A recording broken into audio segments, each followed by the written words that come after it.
Seguimos falando sobre o IOF, desta vez dos impactos das alternativas ao imposto no agronegócio. José Benevides, sócio da Araújo Fontes e especialista em agro, seja bem-vindo à nossa programação. Uma ótima tarde. Boa tarde, Gabriel. Boa tarde a todos os telespectadores da CNN Brasil. Como que o agronegócio pode sofrer com essas mudanças, em especial nas suas fontes de financiamento, agora que a proposta do governo, encaminhada ao Congresso e ainda não detalhada, sugere o aumento da alíquota de LCAs, por exemplo, ou até mesmo CRAS, de 0 para 5%. Como é que é recebida essa proposta? Talvez uma correção de distorções no mercado financeiro ou pode afetar diretamente a produtividade no setor? Como você bem disse, ainda é uma informação que não está bastante clara, né? Mas que, de qualquer maneira, deixa o agronegócio bastante atento e temeroso, porque parece ser mais uma carga em cima desse setor tão importante para a economia brasileira. Falando especificamente aí da possível taxação, né, de 5% sobre as LCAs, que são as letras de crédito do agronegócio, que vem fazendo com que a sua participação aumente no financiamento do crédito agrícola. Para se ter uma ideia da participação desse mecanismo, né, na safra passada, 23, 24, participou com cerca de 38,9% do crédito. Nessa safra agora, 24, 25, 29, quase 30%. E o fato de haver um aumento com o IOF, isso aí poderá impactar da seguinte maneira: fazer com que haja um afastamento dos investidores, né? Porque a partir do momento que você investe numa LCA, o custo zero de imposto, ele está ganhando. Se existe uma taxação, ele vai procurar algo que lhe renda sem esse custo. E o segundo ponto é que, sendo efetivada isso aí, vai impactar no custo da agricultura, no custo dos insumos e, automaticamente, no custo da comida que chega na mesa do brasileiro. Perfeito, você menciona o investidor buscando por outras alternativas. Vocês já traçam talvez alguns concorrentes claros a LCAs, porque continuam com uma tributação de imposto de renda menor do que, por exemplo, outros títulos de diferentes setores. Para setor imobiliário, para setor de agronegócio, 5%, e nós temos essas taxas que chegam a 17,5% para outros títulos. Sim, na verdade, os investidores vão buscar aquilo que lhe renda mais ou que não tenha taxação. Por exemplo, a gente tem fundos de investimento imobiliários, né? Os FIIs, que ainda estão isentos. E outros aí, mas principalmente os FIIs hoje são, é, vamos dizer, uma ferramenta, né, de investimento bastante utilizado. O governo está falando, possivelmente, né, de taxar também os CRAs, FIAGROS, enfim.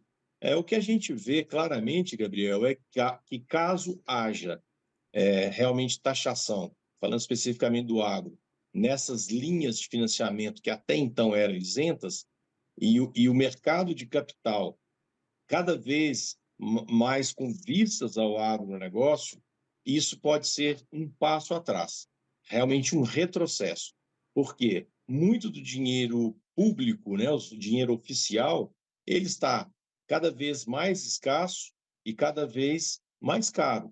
Então, o mercado de capitais era uma alternativa, é uma alternativa interessante, né, para que se movimente aí esse setor tão importante. Então, como eu disse, caso haja essa medida e seja aí, além das LCAs, né, nos FIAGROS e CRAS, são os certificados recebíveis, há sim um grande risco para o nosso agronegócio de termos alimentos mais caros. A preocupação não é nem tanto só a questão do custo de produção, é a questão de aumento nos alimentos, aumento da inflação, aumenta ainda mais esse risco, né, da nossa economia aí, que estamos vivendo momentos tão complicados. Fala-se em ajustes de distorções, justamente, ô José. de setores contra setores, ajustes de privilégios no setor financeiro brasileiro.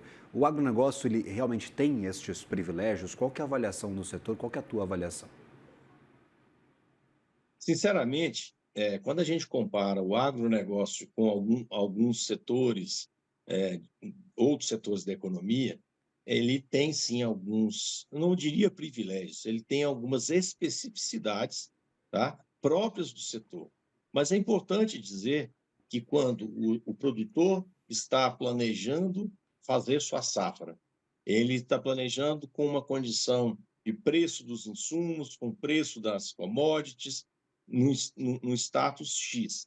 De repente, depois, na hora que ele planta, pode vir uma seca, pode chover demais, o preço do insumo, da commodity pode despencar, como aconteceu nas últimas safras com o milho, com a soja. Estamos vivendo um momento em que o produtor está altamente endividado e os preços das commodities não compensam. Então, eu diria que essa especificidade para o agronegócio ela é justa em decorrência principalmente do grande risco, que a gente está falando de um agronegócio, de uma agricultura, de uma pecuária, que é uma produção de alimentos a céu aberto, né? Então, o controle que se tem, ele é muito pouco. E aí eu nem estou falando da questão de câmbio, eu nem estou falando da questão do mercado internacional, eu estou falando dentro da porteira. Agora, você imagina os outros fatores que são altamente impactantes dentro da atividade agropecuária. Então, eu diria que não é privilégio, é uma especificidade diante de uma atividade de alto risco e de alto impacto, porque caso falte alimento, é um problema sério que eu me lembro bastante do Dr. Roberto Rodrigues, ex-ministro da Agricultura, professor da FGV, né? Alisson Paulinelli também dizia isso, que a questão de produção de alimentos é evitar guerras. Então, o Brasil é essa potência porque somos hoje um grande fornecedor de alimentos do mundo. Só precisamos fazer os ajustes na economia. Infelizmente, quando o nosso ministro Haddad, né, fala de ajustes, a gente precisa de saber que precisa primeiramente dos ajustes internos dentro de casa, né, os ajustes de contas, e que infelizmente não está acontecendo. Eu queria justamente entender qual o momento que essas medidas encontram o agronegócio. O senhor me falou de dificuldades para pagamento de dívidas, um setor extremamente endividado. Tivemos recorde de recuperações judiciais no ano passado, muita expectativa para mais recuperações judiciais neste 2025, apesar de algumas safras melhores do que a expectativa, ou já projetadas, mas bem mais fortes do que tivemos nos anos anteriores. Qual que é o momento do setor do agronegócio em relação ao seu endividamento? Temos algum problema?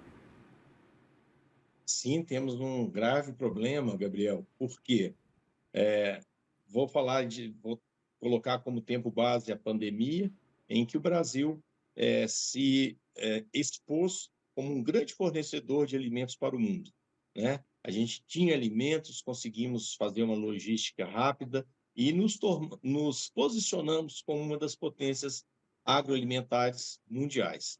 Daí para cá, os nossos produtores, os nossos empresários continuaram investindo, produzindo com qualidade, com sustentabilidade, e investiram em máquinas, investiram em irrigação, investiram em tecnologia. E isso foi um movimento que gerou, né, uma grande captação de recursos. Eu diria que 2 anos para cá, nós tivemos aí um problema sério, né, de safra, de clima, de produção, o preço caiu absurdamente, e isso aí houve um desencaixe entre o que ele devia, tá, com o faturamento dele. Então, a gente que está no interior do Brasil, envolvido com o agronegócio, a gente consegue perceber que a cadeia como um todo está passando por um momento complicadíssimo. Você tem as grandes empresas que, no final agora do mês 4, tinham que receber o período, a venda do prazo de safra, não conseguiram receber tudo, porque o produtor ou não colheu o suficiente, ou o que ele colheu não pagava a conta, a distribuição de insumos passando dificuldades, o produtor precisando de dinheiro para girar o seu negócio, e aí o crédito dele já está impactado, ele não consegue alavancar mais, as linhas de crédito cada vez menores e os juros mais altos, como o ministro bem falou, taxa Selic de 14,75, as linhas de oficiais cada vez mais restritas. Então, esse, Gabriel, é o momento do agro. Não é sermos chorões, não sermos, de certa forma, exagerados, não, tá? A realidade é bastante complicada e, como você bem disse aí, as RJs são um sinal muito claro da dificuldade que as empresas ligadas ao agronegócio estão passando. Kleber Benevides, sócio da Araújo Fontes e especialista em agro, sempre bem-vindo à nossa programação. Obrigado pela participação. Uma ótima tarde, um bom trabalho. Prazer estar com vocês. Grande Agradecido. abraço, bom resto de semana. Agradecido. Até a próxima.